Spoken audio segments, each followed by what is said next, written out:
the Holy Lands of the Middle East were run with blood. Here, the scars of battles fought between the great religions of the world are etched into the earth. But the deepest wound was made with the war between the Christians and Muslims. This war began at the start of the 11th century and was fought for 200 years over the ultimate prize, Jerusalem. Great chroniclers from two different worlds, Christians and Muslims, who wrote of great deeds, great battles, great warriors, and men who have laid down their lives for their God. It was the collision of two great faiths, the clash between the crescent and the cross.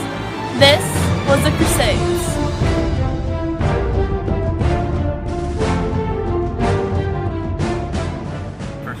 The First Crusade is obviously the first of the Crusades. In March 1095, Christian Europe attempted to capture the Holy Land from the Muslims, who they considered to be infidels. And where was Holy Land? It's in the Middle East, northeast to Egypt, which is Judea and Israel.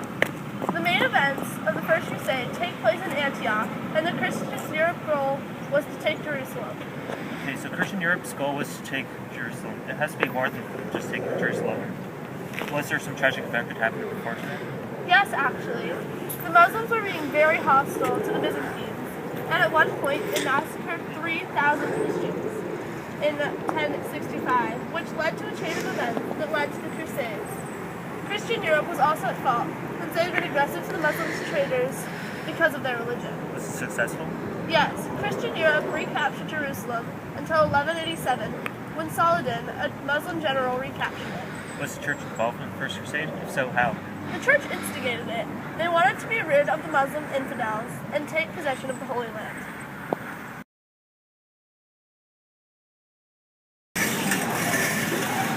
Excuse me, ma'am, but do you have time to learn about the Second Crusades? I'm sorry, I really don't. I have all these groceries. Lovely, thank you. So the Second Crusade was a continuation of the Christian military campaign ordered by the Pope against the Muslims of the Middle East.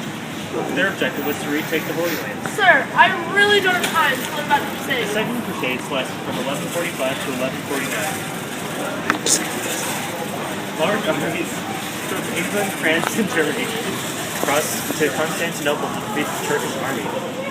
They were led by Louis VII of France and Conrad of Germany.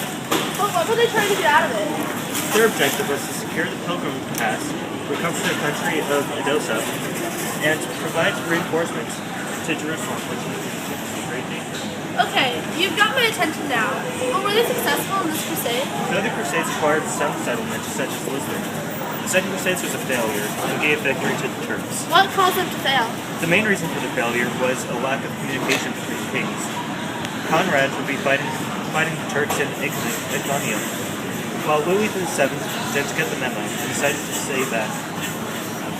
How does this affect what happened after the Crusades? For one thing, Conrad was almost killed, and the French army fell apart due to further lack of communication.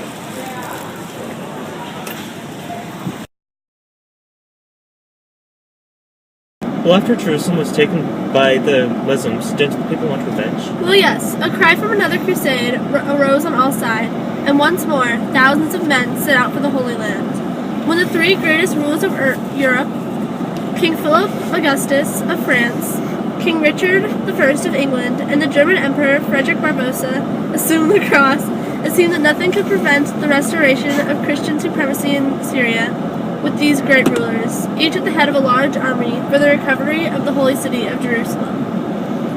Were they successful? Well, Philip and Richard, who came by sea, captured Ars after a hard siege, but their quarrels prevented them from following up on this initial success. King Philip soon went home, leaving further conduct of the crusade in Richard's hands. What happened after? Did Richard take over the Holy Land? Richard and Saladin finally concluded a truce by the terms of which Christians were permitted to visit Jerusalem without paying tribute, that they should have free access to the holy places, and remain in undisturbed possession of the coast from Jaffa to Tyre. King Richard then set sail for England, and with this departure from the Holy Land, the Third Crusade came to an end.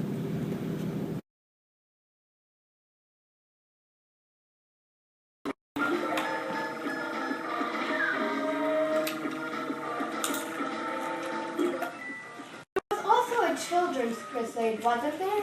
Yes, but I don't know much about it. Do you?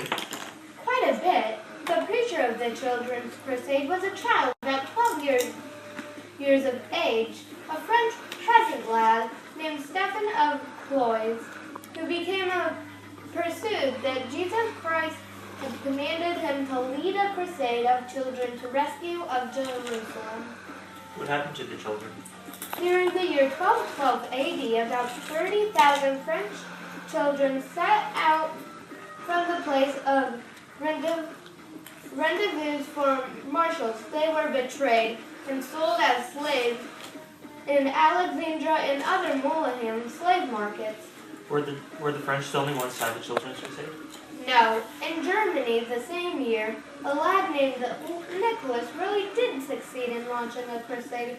He led a mixed multitude of men and women, boys and girls, totaling in a number of 50,000 in number, over the Alps into Italy, where they expected to take ship for Passaltine.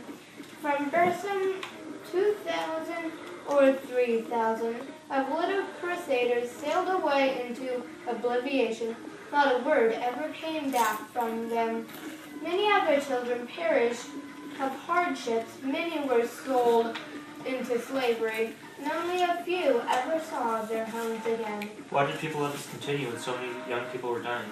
They did it. This remarkable spectacle of the Children's Crusade affords most striking exhibition possible of ignorance, superstition, and fanaticism that characterized all of this period. The crusade was marked of the downfall of all the crusades.